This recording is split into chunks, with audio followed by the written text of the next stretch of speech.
Assalomu alaykum kanalimiz a'zolari. Mana bugun biz Ma'rifjonni ustaxonasidamiz. Ustaxonada Nozim akam ustam bilan ustozim bo'ladi meni yoshligimdagi.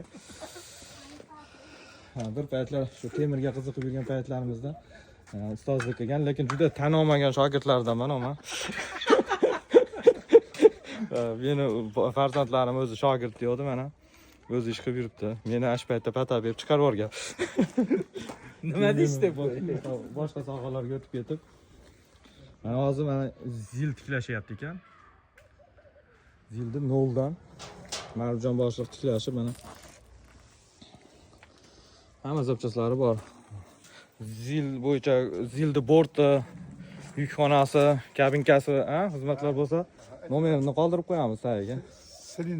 Silinderni qaysi holatda qo'yib berishadi? Silindr. Katalog, shumka. Aytda keldi mana shu yerda. Ramani mana noldan tiklashib qo'yibman.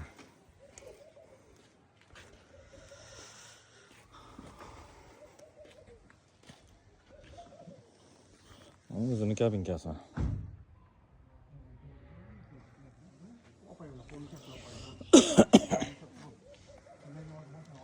Keyin bitgandan keyin ko'raverasizlar. Yana nima qilasizlar? Katalogini, shumkasini, salonlarini, xullas kraska, bitta mashinani liboy ishini qilamiz. Bo'ldi. Usta, qayerga ketyapsiz? Bu ikki og'iz gapirib qo'ying videoga. Nima deyman? Ishlaringiz haqida tushunyapman. Vaqt tilayman.